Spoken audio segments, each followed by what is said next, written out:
Bahasa Inggrisnya Rainy. Kalau rice bahasa Indonesianya nasi. Di Bali Nema kali ini kita akan bahas animasi. Menarik banget kan pembahasan kita tentang animasi nih Sobat Nema, buat para konten kreator yang sudah mulai kita membuat animasi, bikin karya-karya gitu kan. Bener nggak ya namanya konten kreator ya? Kita coba tanya deh sama si Nes yang sudah hadir dan juga menjadi animator di sini ya. Kita sama bersama-sama. Hai. Halo. Boleh kenalan dulu dong, namanya siapa? Oke, kenalin, nama aku Yodi. Yodi Kaba, bisa dipanggil Yodi. Saya adalah seorang animator yang sekarang saat ini sedang berkuliah di Institut Desain Bisnis Bali. Oke, ya. Sudah menjadi mahasiswa yang menghasilkan karya ya. Iya, Yodi Kaba, terima kasih sudah ada di studio Bali Nema. Dan sekarang yang benar kayaknya animator bukan konten kreator ya jatuhnya animator, ya. Animator betul. Karena membuat suatu karya project animasi seperti itu. Nah, kalau kita ngelihat tadi project yang dihasilkan, itu project apa sih? Nah, itu adalah project dari project semester yang diajarkan oleh kampus saya sendiri. Jadi di sana project pribadi yang dimana di sana itu kita belajar dasar itu adalah project pertama saya. Oh, jadi itu project pertama. Ya, betul. Itu project animasi pertama kali yang saya pernah buat. Nah, maka dari itu di sana saya cukup banyak belajar tentang yang namanya animasi ya. Begitu kurang lebihnya. Karya pertamanya aja udah bagus ya. Luar biasa. Lo boleh ngasih tepuk tangan buat Yodi guys nih. Ada udah mendatangkan penonton kita jauh-jauh dari Islandia datangnya ya. Banyak yang sudah di sini yang ingin tahu mengenai animasi itu sendiri. Tapi Yodi, aku pengen tahu, kenapa sih kamu tertarik sama animasi? Iya, tertarik sama animasi itu karena dari kecil yang ya, dimana saya dididik sering dikasih tontonan animasi sejak kecil, jadi tertarik gimana ya cara buatnya gitu. Nah, dengan itu saya penasaran, beranjak SMP mulai suka film awalnya, memang agak jauh, tapi mulai masuk kuliah karena saya kuliahnya di desain komunikasi visual, jadi ada di semester 4 itu ada peminatan yang namanya animasi. Nah, di sana mulai tertarik ya saya masuk ke sini gitu. Jadi mulai dari sana mulai menggeluti bidang-bidang animasi, mulai mengetahui bagaimana cara pembuatan animasi dan lain sebagainya. Nah, di sana mulai makin tertarik lagi. Oke, berarti kesukaan dari kecil ya? Iya, betul. Emang suka gambar-gambar animasi betul. gitu kan, akhirnya mulailah untuk masuk dan menekuni animasi itu sendiri. Nah, sekarang kita berbicara mengenai film yang tadi animasi ya, karya animasi tadi yang pertama. Betul. Itu inspirasinya dari mana dapatnya? Kalau inspirasinya itu dari game ya, terutama ya karena juga ada korelasinya juga main kan. Game ya. Betul. Jadi dari animasi terus suka game. Nah, di game itu juga ada animasinya. Nah, jadi pada saat semester awal itu dikasih project buat satu animasi independen, ya saya terinspirasinya saya angkat game yang pernah saya mainkan aja ya gitu. Jadi itu kurang lebihnya seperti dibuatnya kayak parodinya dari gamenya itu, tapi dengan versi saya sendiri gitu. Oke, berarti sebenarnya itu kena dari game. Iya. Akhirnya kamu buat versinya kamu dibentuk menjadi satu karya animasi gitu ya. Nah, tadi itu kan ada, emang sih kalau dilihat-lihat kayak ngelihat Harvest Moon baru memulai, kayak gitu kan. Terus juga, tapi tiba-tiba ada dia harus meningkatkan kekuatan dengan latihan, kayak gitu. Dan ada audio atau suara-suara yang dimasukkan, itu kamu dubbing kah? Atau itu gimana sih? Prosesnya itu gimana sih kalau membuat animasi? Boleh nggak kita dijelasin? Boleh. Prosesnya itu sebenarnya yang pertama, yang paling utama yang harus kita pikirkan itu adalah tentunya gini ya, alur cerita yang dibuat pertama kali. karena alur cerita ini cukup penting untuk di animasi ini. Setelah ada alur cerita, baru kita membuat beberapa aset-aset yang seperti di sana kan ada karakternya tersebut, habis itu ada pohon, ada rumahnya, itu dibuat satu persatu. Ya, setelah itu baru mulai masuk ke penulangan. Nah karakternya itu kan ketika kita baru buat itu belum isi tulang gitu. Kalau manusia kan namanya penulangan ya, karena diisi tulang. Betul. Rigging namanya ya. Jadi ketika dikasih tulang, nah di sana baru bisa digerakin beberapa bagian-bagian ini gitu. Sama seperti manusia gitu. Nah setelah udah masuk penulangan, baru lanjut ke yang namanya animasi. Nah di sana baru proses animasi terbentuk. Nah bentuknya juga ada beberapa bagian kayak ada prinsipnya, bahkan 12 prinsip animasi itu ada untuk pembuatan animasinya. Jadi setelah jadi semua proses aset-asetnya, udah jadi karakter-karakternya, berapa karakter yang mau dibuat dan sebagainya. Habis itu setelah penulangan, nah ada masuk animasi kan. Animasi ini baru nantinya itu akan digerakkan. Digerakannya itu menggunakan 12 prinsip animasi. Yang dimana itu ada bentuk dari bentuk tubuh gitu, ada yang gagah, keren banget itu namanya appeal gitu. Supaya gimana penampakannya, supaya dia kelihatan garangnya itu dibuatin alisnya turun, itu tuh ada prinsipnya juga. Terus ada namanya blocking gitu. Kalau misalkan kita ngelihat animasi yang baru-baru banget untuk dibuat, itu pasti bentuknya patah-patah dia. Iya. Gitu-gitu. Nah, setelah patah-patah itu baru ada namanya in between atau breakdown. Itu termasuk prinsip-prinsipnya seperti itu. Jadi masih banyak banget di animasinya itu. Nah, biasanya di animasi ini cukup kompleks dia. Gitu. Berarti pengerjaan satu karya animasi itu berapa lama menghabiskan waktu? Nah, kita berkaca dari film yang movie sekarang tayang di bioskop ini. Apa boleh disebut apa itu? Jumbo. Kita kan semua tahu Jumbo karya animasi kan. Karya animasi yang sekarang ini udah menduduki peringkat pertama bahkan kan di Indonesia ini sebagai penonton terbanyak. Nah, itu tuh berkaca dari itu membutuhkan waktu 5 tahun untuk menciptakan satu karya itu. Oh my god, lama banget ya. Betul, sangat banyak banget. Berarti itu 5 tahun baru bisa jadi karya itu. Nah, kalau karyanya kamu sendiri, ini kan tadi kalau kita lihat 3D Animation Project Semester ini kan kurang lebih 1 menit 46 detik. Betul. Ya? Itu berapa lama kamu menghabiskan waktu? Itu kurang lebih berarti jatuhnya setengah semester ya. Jadi satu semester itu kan 6 bulan, kurang lebih 3 bulanan ya. Buatnya untuk sendiri. Karya animasi yang kurang lebih 2 menit ini? Iya, betul. Oh my god, lama sekali ternyata ya. Tapi dengan semakin membuat satu karya animasi, terus kamu juga melalui itu kan, ngerasa ini nggak, capek nggak, atau malah lebih tertantang?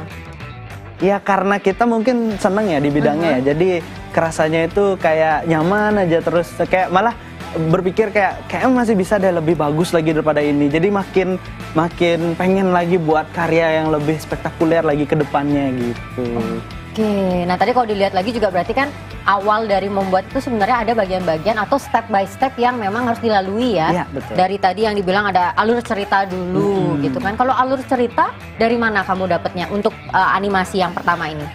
Alur ceritanya saya buat sendiri, jadi waktu itu kepikirannya karena inspirasinya game, terus tapi kan nggak mungkin ya dia inspirasinya game terus nyontek banget gitu sama gamenya, nggak. Jadi saya di sini berpikirannya buat gimana kalau misalkan dia itu berpraktis untuk sebagian biar dia bisa makin kuat gitu kan.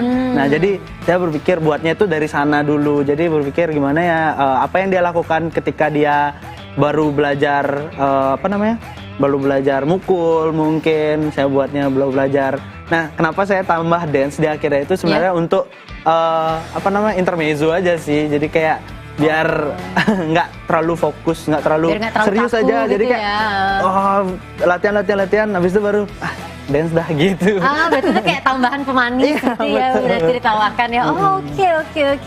Berarti alur cerita udah dipikirin dulu, kemudian pembentukan karakternya juga sekalian, dan juga elemen-elemen lain. Dari tadi yang ada penulangan juga, terus ada proses animasinya sendiri. Paling lama memakan waktu berarti di proses animasi ya? Atau ya, malah di bagian yang lain, penulangan kah atau yang lain? Sebenarnya semuanya punya porsinya masing-masing ya. Kalau misalkan pada saat yang animasi yang saya buat ini, pembuatan aset justru lebih lama ketimbang animasinya. Karena kenapa? Gitu. Karena durasi untuk pembuatan asetnya itu juga perlu waktu yang cukup banyak juga. Karena tergantung banyaknya wilayah yang ingin kita tunjukkan di apa namanya? Dalam satu karya itu. Oh, betul. Berarti misalnya kalau kita bikin rumah dan kita mau ngasih lihat lapangan, itu 2 aset yang udah berbeda. Iya, betul. Berarti lebih lama lagi gitu ya berarti ya. Iya, itu udah jadi 2 yang berbeda. Aset yang berarti dibuat tuh benar-benar yang sampai isi-isinya juga apa gimana sih sebenarnya aset tuh yang seperti apa? Jadi aset itu ada banyak. Jadi ada yang namanya properti, ada yang namanya environment. Nah, environment ini termasuk kayak rumput, habis itu pohon. Jadi bener-bener satu objek per objek gitu. Jadi kalau misalkan di set ini ada box, ada kamera, nah itu dibuat satu-satu. Satu-satu. Betul. Disimpan dulu. Disimpan ya. Jadi buat lagi. Buat lagi, simpan lagi. Nanti baru ditata. Nah, ditata tuh ada namanya layouting. Nah, seperti itu. Wow. Luar biasa ya. Dan agak capek. Saya mau mikirkan aja capek, apalagi buat ya. Dan setelah ini ada satu karya lagi, masih lagi ada 2 kan karya yang akan kita tonton bersama ya. Setelah ini ada karya animasi yang akan kita tonton lagi, judulnya adalah Warna Yang Hilang. Jadi untuk Sobat Nema, jangan kemana-mana, sudah dipersiapkan lagi snack-snacknya, minumannya. Kita akan nonton bareng, nanti kita akan bahas lagi sama Yodi ya. Untuk Yodi bersiap-siap, banyak pertanyaan yang berstandar internasional yang akan kita tanyakan ya. Baik-baik. Tetaplah bersama kami dalam Bali Nema, Rekam Bali Lebih Kreatif.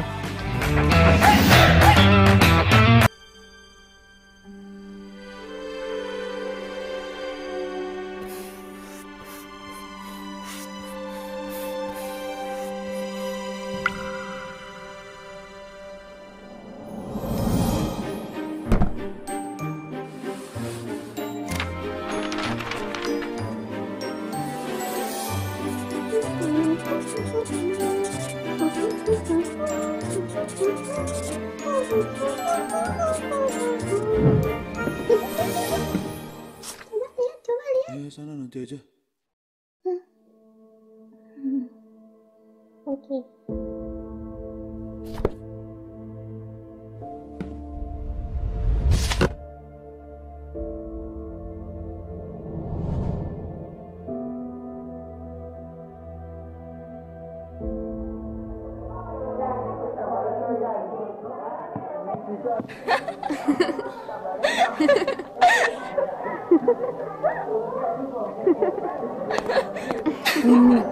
Hai.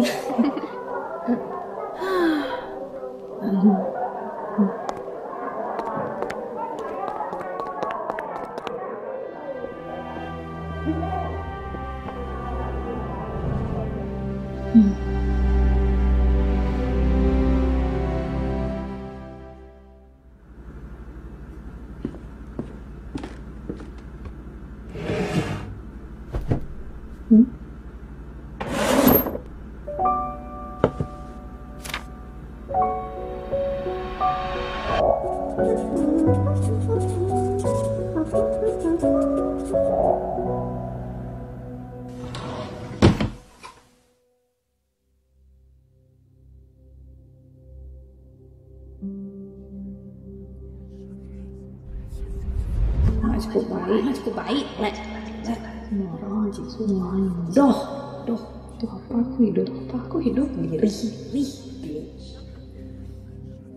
Cukup baik. Apa aku hidup aneh, asal aneh.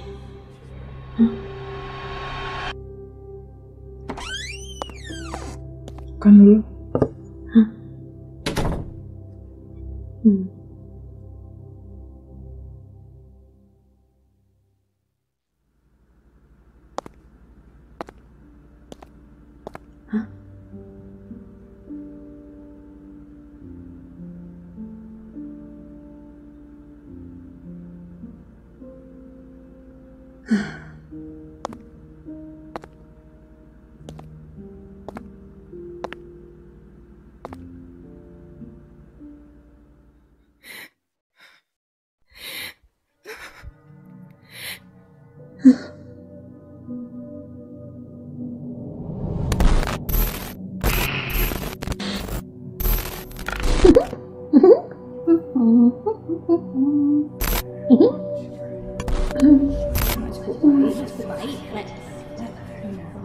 Kamu gak tebak.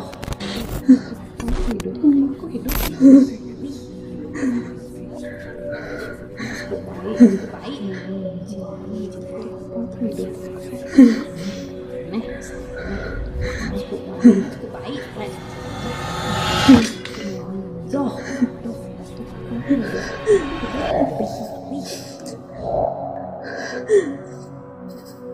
Aku butuh bantuan.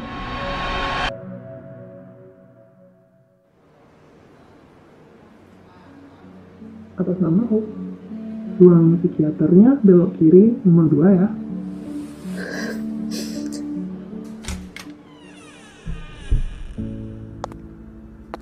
Hop ya, silakan duduk. Bisa diceritakan apa keluhannya? Akhir-akhir ini energi aku lebih rendah, tidur sama pengen sendiri gitu. Ada Dari yang saya dengarkan, kamu di sini mengalami gejala depresi. Beberapa gejala depresi meliputi kehilangan minat pada hobi atau kegiatan yang disukai, merasa putus asa atau kosong, merasa tidak berdaya, perasaan sedih yang berkelanjutan, perubahan pola makan, perubahan pola tidur, mengisolasi diri, kesulitan berkonsentrasi, pikiran negatif, sampai pikiran tentang kematian atau bunuh diri. Tapi, seperti semua permasalahan hidup ini, semua pasti ada cara untuk menanganinya. Langkah pertama dari pemulihan yaitu untuk mengetahui gejala atau permasalahan kita dan mencari bantuan. Mencari bantuan bukan hal yang lemah. Berani untuk meminta bantuan adalah hal yang kuat. Dengan itu, kita bisa bangkit lagi.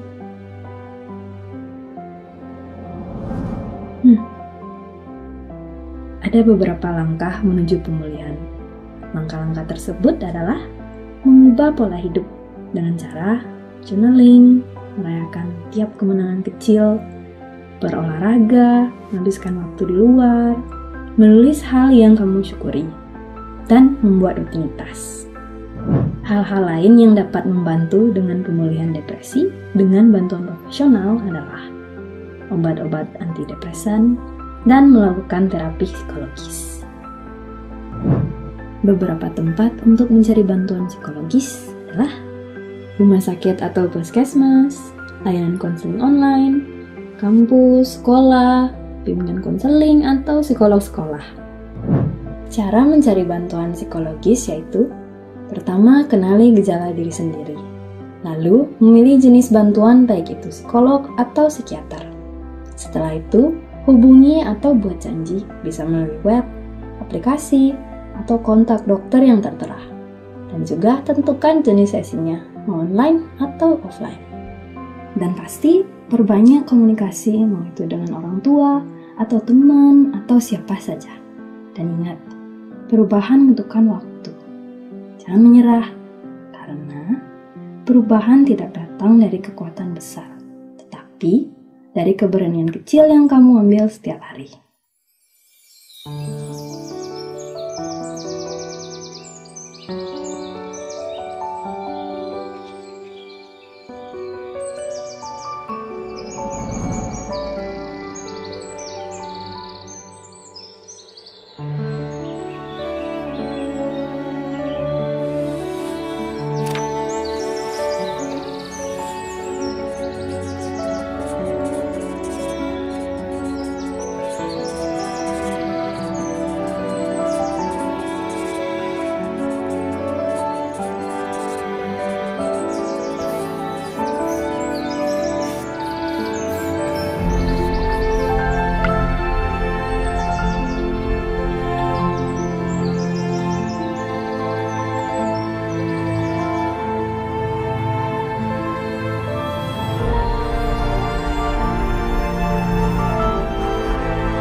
Tonton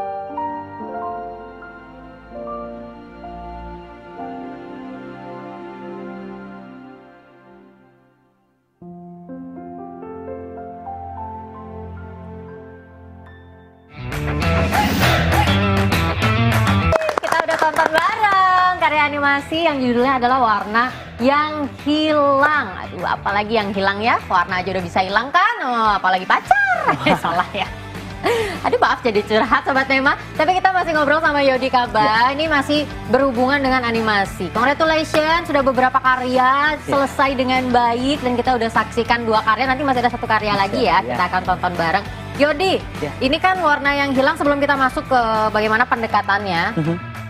Ini adalah salah satu karya animasi yang berbeda dengan yang pertama tadi ya? Betul. Yang pertama bisa dikatakan 3D, bener kan? Iya, 3 dimensi. Kalau yang ini 2D. 2D. Nah, kalau dari secara teori nih, bedanya 2D sama 3D itu apa? Ya, sangat berbeda ya. Dari visualisasi aja kita udah bisa ngelihat kalau itu tuh beda banget. Kalau 3D itu pasti bidangnya itu ada lebih kelihatan seperti realistik manusia, yang dimana kita bisa ngelihat bayangannya di mana jatuh dan sebagainya itu. Berbeda dengan 2D, 2D ini pendekatannya itu lebih ke kayak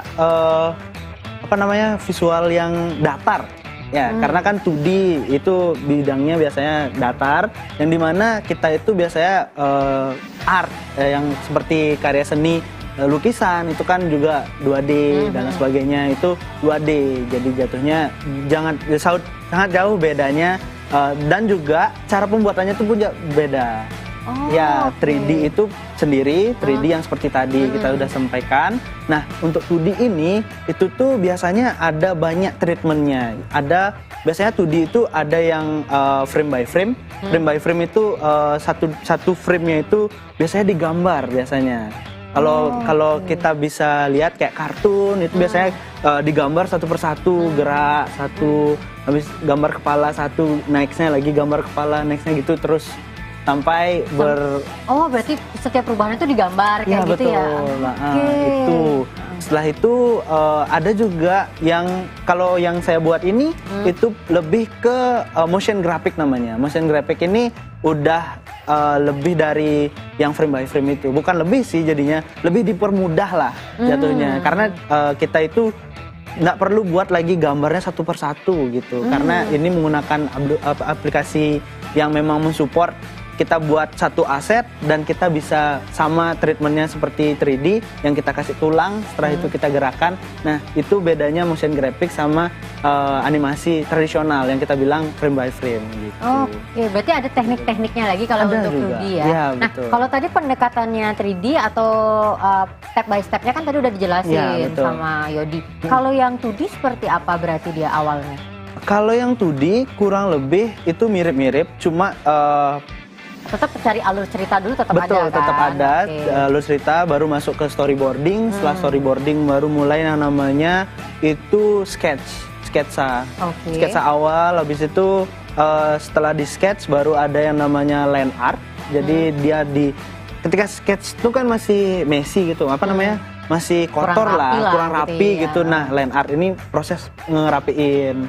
Setelah proses ngerapiin baru ada lagi yang namanya coloring. Setelah coloring baru ada shading, setelah shading baru ada compositing namanya. Nah, itu step-stepnya lumayan cukup panjang juga ya untuk 2D juga. Step by step ngedit video aja saya sudah berpikiran panjang gitu kan, apalagi sekarang membuat karya animasi gitu ya. Oke, tapi itu adalah step-step yang harus dilalui. Nah, sekarang kalau kita masuk ke film, ke animasi, ngomonginnya film aja ya. Karena ke karya animasi Warna yang Hilang ini, inspirasinya dari mana dapetnya? Ini kan sebenarnya kalau kita lihat dari ide cerita ya, kalau tadi kita udah tonton bersama, itu relatable banget sama keadaan sekarang. Betul. Bagaimana orang-orang yang ternyata diem-diem, dia ternyata punya masalah loh, tapi tidak bisa menyampaikan. Seperti itu kan. Nah, sekarang kalau untuk Warna yang Hilang ini berarti inspirasi ceritanya dari mana? Apakah pengalaman dari teman-teman sekitar, orang-orang sekitar, pengalaman pribadi atau gimana? Iya, itu ada inspirasinya juga dari lingkungan sekitar dan juga melihat fenomena yang saat ini terjadi yang katanya itu kita harus peduli dengan mental health. Nah, itu saya cukup mendukung dengan hal itu karena kenapa? Karena mental health itu juga perlu diperhatikan juga. Nah dari sana dapat inspirasinya juga dengan ini. Oke, nah dalam karya yang ini dengar-dengar kamu ngerjainnya nggak sendiri, sama siapa sih? Betul, saya di sini mengerjakannya bersama partner saya yang namanya Charity Gloria Suatan. Nah itu dia sebagai ilustratornya dan saya sebagai animatornya. Jadi dua peran yang berbeda.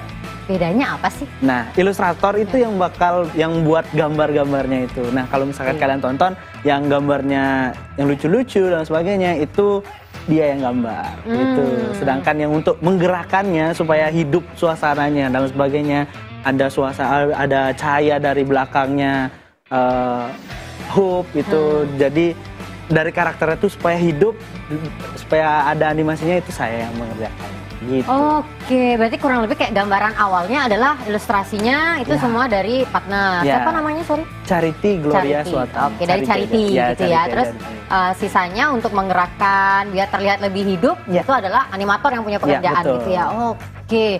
Nah, ini kenapa bisa sampai ada partner ketika membuat karya warna yang hilang ini? Kenapa tidak dikerjakan sendiri seperti karya sebelumnya? Tentunya karena ini mengejar waktu ya, jadi karena waktu yang ditentukan itu, karena ini kan proyek TA ya, proyek tugas akhir untuk kuliah kami berdua.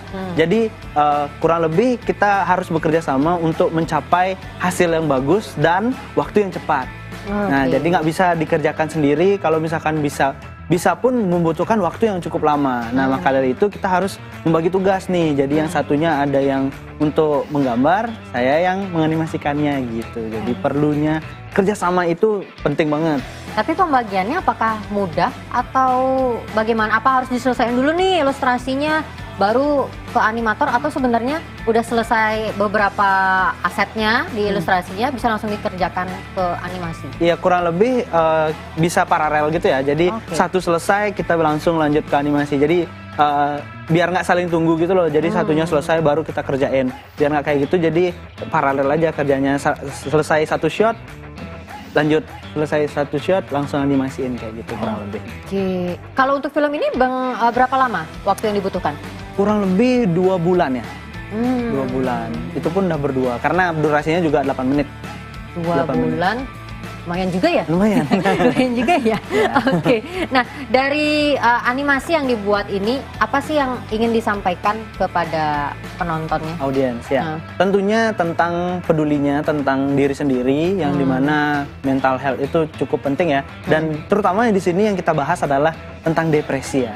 Nah, depresi itu kan sebenarnya kita nggak tahu ya kapan kita sebenarnya depresi, kapan kita sebenarnya merasa sedih, kok kita merasa sedih terus ya. Nah, itu kan sebenarnya ada pemicunya sebelumnya. Nah, karena pemicunya itu kita buatnya itu di story-nya itu kayak ceritanya anaknya ini pernah ditolak, pernah disakitin atau dibully dari sekolahnya. Nah, itu menciptakan trauma ke depannya dan menyebabkan itu depresi. Nah, tujuannya adalah untuk mengedukasi itu ke teman-teman penonton supaya mereka tuh lebih peduli lagi sama dirinya sendiri. Entah mereka punya trauma kah masa kecilnya, jadi bisa melakukan konseling yang namanya ke psikiater atau psikologi. Karena kan nggak salah gitu loh kita ke sana, karena kan orang-orang tuh berpikir kayak kita dijudge nih kalau misalkan kita ke psikolog atau psikiater dibilang kita gila atau apalah gitu. Sebenarnya enggak. Sebenarnya semuanya butuh orang yang profesional untuk menangani hal tersebut. Oke. Nah, kalau dari alur cerita nih kayak udah bener-bener mantep banget loh kalian menyiapkan ini gitu kan. Risetnya untuk alur cerita sendiri berapa lama? Berapa lama itu kurang lebih sebulan. Sebulan? Sebelum pengerjaan animasinya. Sebelum pengerjaan ya. Betul. Berarti kalau pengerjaan sendiri itu 2 bulan. 2 bulan. Kalau untuk riset ceritanya sendiri itu 1 bulan. Betul. Lama juga ya? Lama juga. Dan dalam riset itu ada narasumber-narasumber nggak yang kalian cari lagi? Ada. Jadi risetnya ini kenapa lama? Karena ini kan menyangkut tentang kesehatan ya. Jadi nggak bisa sembarangan kita coba cari di bisa aja kita cari di internet, tapi kan sumbernya kurang kredibel lah kita bilangnya, kurang valid, dan kita harus cross check lagi bener nggak ini yang dibilang gitu kan. Jadi kita melakukan wawancara kepada psikolog yang ada, saya observasinya itu di SMP Negeri 3 Denpasar. Oh iya, SMP saya dulu. Oh iya. Ya, Terus di SMP gimana? Negeri 3 itu di sana ada guru BK-nya yang dimana ibunya itu berprofesi sebagai psikolog juga gitu. Makanya sekalian untuk observasi, sekalian juga wawancara ke ibunya. Bagaimana sebenarnya remaja ini tentang mental health-nya mereka, apakah udah pedulikah atau apakah gitu. Jadi kita sekalian observasi, nanyain ke anak-anaknya juga, sekalian juga ke ibu tersebut, Ibu Kartika kalau nggak salah. Namanya Ibu Kartika, oke. Nah berarti nggak sekedar mengambil cerita aja berarti kalian ya, tetap ada observasinya juga, menanyakan kepada pihak-pihak yang memang bisa memberikan jawaban berarti ya dari solusi ini. Oke, menarik banget loh. Jadi nggak bikin yang sekedar cerita, tetapi bisa yang namanya dipertanggungjawabkan gitu ya. Oke, nah dari risetnya itu akhirnya sudah jadi ceritanya, kemudian barulah kalian membuat animasinya. Membuat animasinya dulu atau ilustrasinya dulu? Ilustrasinya dulu. Kalau ke animasinya kan belum ada belum ada asetnya ini, jadi nggak bisa dianimasiin. Jadi harus ilustrasi dulu jalan, baru bisa dilemparkan, Mas. Oke, nah gimana respon kemudian ketika karya ini sudah selesai, karya animasi ini, kalian membawa lagi kah kepada si Ibu Kartika ya? Kalian berikan ke Ibu Kartika lagi, apakah ada respon tersendiri dari beliau? Ada, jadi dan sebenarnya semua karya ya masih bisa diimprove lagi. Sebenarnya masih ada beberapa sebenarnya yang ini masih ada yang belum disampaikan ternyata di animasinya ini. Jadi feedbacknya sebenarnya masih bisa ditingkatin lagi gitu. Cuma dari semua hal yang ditayangkan ini sudah cukup untuk diterima oleh masyarakat kalau misalkan kita disampaikan ini, karena sudah mengedukasi ya. Ya betul, sudah diedukasi. Jadi setidaknya kalau penonton yang sekarang menonton ini, jadi mereka sudah tahulah dasar-dasarnya, cuma belum rinci aja gitu. Ini kan tugas TA ya, tugas akhir ya. Berarti dipertontonkan dengan rekan-rekan juga dong? Betul, dosen penguji. Bagaimana responnya? Responnya juga dari segi teknis dan juga dari segi ceritanya. Nah, jadi dari segi ceritanya ini sebenarnya karena kita ini pendekatannya itu ada dua, jadi ada narasi dan infografik. Nah, karena percampuran ini sebenarnya sangat disayangkan juga. Kenapa? Nah itu sebenarnya kalau misalkan mau dibuat narasi ya buat narasi aja, kalau dibuat infografik ya infografik aja. Jadi sebenarnya nggak ada salahnya untuk kita gabung keduanya, cuma akan lebih kena lagi kalau misalkan itu tuh katanya di narasi aja gitu. Narasi supaya kita tuh tanpa dikasih tahu gitu loh, kayak kamu harus kesini gitu. Dibuatin narasi itu dalam artian kayak kita sendiri yang berpikir mencerna hasil dari animasinya ini, kayak seharusnya kita pergi ke sini gitu. Jadi penontonnya yang merasakan, bukan yang dikasih tahu kayak kamu harus ke psikolog kayak gitu. Itu aja sih feedbacknya. Tapi dari hasilnya juga udah sangat diterima ya sama dosen-dosen penguji, jadi ya cukup. Congratulations loh. Ya terima kasih. Boleh kasih tepuk tangan nggak buat Yodi? Hostnya agak maksa untuk tepuk tangan ya, tapi nggak apa-apa dong. Setelah ini masih ada satu karya animasi lagi yang akan kita saksikan, masih dari karyanya Yodi, dan kita masih akan ngobrol sama Yodi. Buat yang penasaran jangan kemana-mana, tetap di Bali Rema, rekam Bali lebih kreatif. Mengenai bermain game. Ada yang mengatakan bermain game dapat membuat seseorang menjadi lebih pintar, sementara yang lain mengatakan sebaliknya. Apa yang sebenarnya terjadi ketika kita bermain game? Apakah benar bahwa bermain game dapat meningkatkan kecerdasan kita? Mari kita coba cari tahu. Pertama-tama, mari kita lihat bagaimana otak bereaksi ketika kita bermain game. Saat kita bermain game, otak kita akan dilepaskan zat kimia yang disebut dengan dopamin yang memicu perasaan senang dan bahagia. Hal ini dapat membantu meningkatkan motivasi kita dalam mempelajari hal-hal baru, termasuk mempelajari keterampilan dalam permainan. Selain itu, bermain game juga dapat membantu meningkatkan keterampilan visual spatial, yaitu kemampuan kita dalam memproses informasi visual dan memahami hubungan antara objek-objek dalam ruang.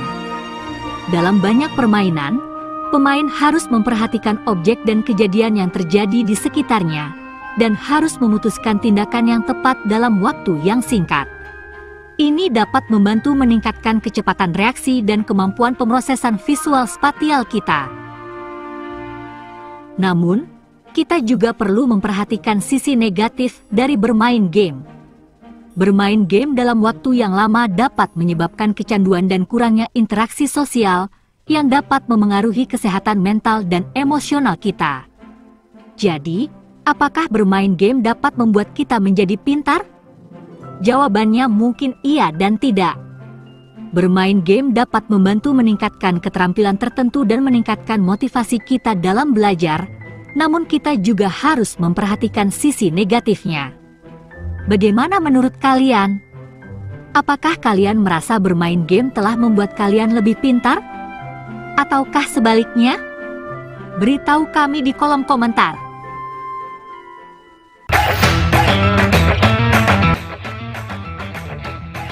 Wow, agak sedikit emosi nih penonton kita di sini ya. Ternyata para gamers mulai namanya dibukakan matanya. Gamers emang bisa meningkatkan fokus dan konsentrasi. Kalau gitu saya jadi gamers aja ya, kenapa jadi host ya? Salah ya tapi ya. Tapi yang namanya animasi, karya animasi itu sudah Yodi, rajanya nih di sini ya. Aduh, sudah berproses terus. Ini adalah karya selanjutnya yang kita akan bahas ya. Kalau inilah yang dinamakan infografik berarti ya? Betul, ini boleh nggak infografik. dijelaskan langsung oleh Yodi? Bedanya infografik sama tadi kan satu lagi adalah yang narasi. Ya. Ya seperti namanya, yang namanya narasi itu ya pasti bercerita ya, narasi kan. Jadi perlunya ada cerita, pendekatannya itu lebih ke sinetron atau lebih ke film gitu. Jadi tanpa kita memberitahu langsung gitu loh, kalau dampaknya itu apa yang bakal diterima sama mereka, apa yang bakal dampaknya bagi mereka, itu kita nggak beritahu langsung kayak, oh dampaknya itu kamu bakal jatuh loh, dampaknya itu kamu bakal kesandung loh. Nah kita nggak bakal kasih tahu kayak gitu, tapi kita beritahunya itu pakai narasi. Jadi kayak awalnya mungkin ceritanya itu dia lagi duduk, terus dia berdiri tiba-tiba, terus karena dia sempoyongan jadi dia jalannya tuh ugal-ugalan. Nah itu narasi. Nah sedangkan infografik itu yang namanya infografik ya jadinya info yang ada grafiknya gitu kurang lebih. Jadi kita ngasih taunya tuh detail. Jadi kayak sama yang kayak kita tonton tadi. Betul, berarti kan. Sama yang kayak seperti tadi. Gamers adalah bisa memberikan fokus apa dengan gambaran bagaimana orang main game, gamenya seperti apa gitu berarti ya. Nggak ada ceritanya dia. Sangat mudah ya. Dikatakan saja, kalau dibuat kayaknya susah. Kayaknya susah ya. Tapi Yodi, kita kalau ngomongin si infografik animation about game ini kamu buat untuk tugas juga berarti? Iya, untuk tugas semester juga, semester 4, kurang lebih mirip-mirip sama yang tadi yang di awal. Kalau yang ini sendiri berapa lama menghabiskan waktu pembuatan? Ini cukup cepat ya, karena durasinya juga sebentar juga, jadi kurang lebih 2 mingguan sudah selesai untuk membuat. Kenapa yang ini bisa lebih cepat dibandingkan yang tadi? Bedanya kalau yang sebelumnya itu kan kita buatnya tuh dari nol.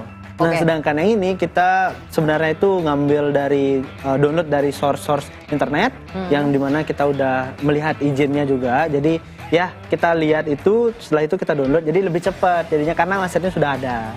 Kita menggunakan aset yang sudah ada. Oh gitu. Lebih cepat jadinya. Lebih cepat ya. Tapi kalau untuk pembuatan cerita, kemudian itu kan ada suara juga. Itu di dubbing atau gimana? Itu saya menggunakan waktu itu tuh masih percobaan untuk menggunakan AI ya. Jadi kita belajar juga menggunakan AI. Berfungsi nggak sebenarnya AI-nya ini? Jadi kita coba untuk AI generated audionya ini kita coba implementasikan ke infografik itu. Sebenarnya ada dubbingan saya sendiri juga itu sebenarnya. Cuma kan saya ulang lagi karena disuruhnya karena pelajarannya itu juga ada integrasinya sama AI. Ya jadi ya udah kita ganti pakai AI. Lebih mudah membuat cerita tentang animasi sebelum-sebelumnya itu atau tentang infografik ini? Tentang infografik ini. Kenapa gitu? Karena datanya juga sudah ada di internet, jadi kita bisa lebih cepat lagi untuk kompilasinya gitu loh. Jadi untuk data researchnya juga udah ada di sana, jadi kita bisa lebih cepat, tinggal kita ringkas saja apa yang mau kita bahas. lalu kita buatin dah itu apa aja yang perlu kita masukin ke videonya, mana yang nggak perlu itu. Jadi lebih cepet waktunya, tanpa research yang memang harus tentang kayak seperti tadi itu kan kesehatan. Jadi kesehatan tuh memang tidak boleh salah gitu. Kalau misalkan ini kan masih bisa didebatkan, makanya tadi ada 2 kan, maksudnya ada positif dan negatifnya gitu. Berarti lebih ke dilempar lagi ke audiensnya gitu ya. Oke, menarik loh. Tapi dari ketiga karya tadi yang kita udah tonton bersama kan, ada animasi 3D, kemudian ada animasi 2D, terus yang tadi kita tonton adalah infografik. Dari ketiga itu, yang paling the best menurut kamu yang mana? Yang paling the best sih semua sih ya, nggak ada yang nggak the best ya. Karena karya sendiri betul, harus percaya diri juga sama karya sendiri. Tapi yang paling saya suka ya untuk saat ini yaitu 3D-nya. Oh, yang 3D. Ya, karena kan memang mau menjurusnya ke sana lagi ke animasi 3 dimensi. Okay. Ada nggak animasi 3D yang jadi favorit kamu, yang menjadi kayak inspirasi nih untuk bikin sesuatu? Banyak ya. Ada yang paling pengen dicapai itu ya pastinya ada judulnya kalau nggak salah Arkane. Arkane dan yang lagi satu Spider-Man Spider-Verse yang animasi 3D yang digabungkan dengan 2D visualnya itu bagus juga. Jadi dari sana kamu mulai melihat ya, inspirasinya dari sana. Oke. Nah, kalau untuk tadi kan udah untuk audionya sendiri itu pakai AI, pengerjaan semua. Kita boleh tahu nggak untuk alat yang kamu pakai? Apakah ada spek khusus nih? Laptop atau PC tanpa menyebut merek ya. Apakah ada spek khusus yang harus disiapkan oleh Sobat Nema yang mau menjadi animator? Iya. Sebenarnya saya adalah orang yang berangkat dari keterbatasan. Yang dimana dulu itu nggak punya banyak device yang memang mumpuni untuk membuat animasi ini. Cuma kan ya kendalanya memang kalau misalkan device kita kurang mumpuni untuk membuat animasi, ya kendalanya cuma paling lambat aja prosesnya. Jadi kita perlu nunggu lagi dan lain sebagainya. Jadi kalau bisa sih memang harus tinggi ya untuk spesifikasi atau laptop, komputer itu bebas. Yang penting kalau misalkan tinggi itu udah mumpuni untuk bikin animasi. Tapi pun kalau misalkan kalian tertarik dengan device kecil pun harusnya bisa gitu loh untuk cuma menciptakan. Sabar aja ya. Iya, memang harus agak pelan-pelan gitu. Pelan-pelan aja. Nunggu dia kayak loading lagi. Ya, loading lagi ya. Gitu ya. Gitulah, apakah spek untuk laptop animator dan juga gamer sama? Cukup? Atau harus lebih tinggi lagi sebagai animator? Kurang lebih sama. Kurang lebih sama karena ya mungkin memang dirancang seperti itu ya. Jadi kayak gamers sama animasi itu memang sama gitu loh spesifikasinya. Jadi memang dirancang mungkin orang-orang yang suka main game suka juga bikin animasi. Ada lain. Kalau disuruh milih nih, kamu mending laptop yang spek tinggi atau langsung PC aja? PC aja. Kenapa begitu? PC lebih stabil dari tegangan listrik dan lain sebagainya. Jadi lebih mumpuni kalau misalkan menggunakan komputer device PC gitu. Oke, jadi lebih stabil mending pakai PC gitu ya. Kalau melihat generasi kamu dan generasi muda di bawah kamu, apakah banyak sudah ada yang mencintai animasi ini? Udah mau jadi animator ada nggak atau malah berkurang? Oke. Sebenarnya kalau di Indonesia ini banyak banget yang saya tahu, teman-teman saya yang dari luar Bali atau dimanapun itu, sangat banyak sekali sebenarnya potensi-potensi yang mereka miliki di dunia animasi ini. Hanya saja kurangnya dilihat aja, kurang dilirik lah dari segi orang-orang netizen lah dibilangnya kan. Netizen atau masyarakat Indonesia ini kurang memperhatikan aja ke mereka. Itu. Jadi sebenarnya untuk saat ini ya, setahu saya itu banyak banget sudah ada potensi-potensi orang-orang yang sangat suka sama animasi. Bahkan semenjak kenaikan Jumbo ini, jadi itu tuh bakal udah jadi orang-orang tuh bakal mikir kayak apa aku masuk ke animasi ya gitu. Udah banyak banget yang jadi saya dengar geliatnya gitu. Sudah ada lagi ya, semangatnya udah ada ya. Kalau animator juga punya harapan kok untuk ke depannya itu kan yang diinginkan ya. Kalau kamu sendiri sebagai animator apa yang kamu harapkan berarti ke depannya? Kalau yang saya harapkan sih semoga ke depannya itu pemerintah terutamanya lebih mendukung lagi sektor-sektor animasi ini, karena kita melihat dari negara-negara luar itu animator ini cukup diperhatikan juga loh gitu. Dan juga semoga bisa berkembangnya animasi di Indonesia ini yang cukup pesat supaya tidak lagi ada statement yang animasi hanya untuk anak-anak, tapi animasi itu bisa dinikmati semua orang. Semua kalangan, semua apapun semuanya itu. bisa gitu ya, Jumbo aja jadi yang tertinggi Nah, kan itu dia kan. Ya. Tipsnya terakhir untuk Sobat Nema yang ingin menjadi animator apa? Tipsnya kalau kalian senang sama animasi, ikutin. Semakin kalian cari, semakin kalian tahu, semakin banyak kalian tahu, semakin bisa kalian menciptakan suatu karya yang bagus. Jadi kurang lebih itu aja.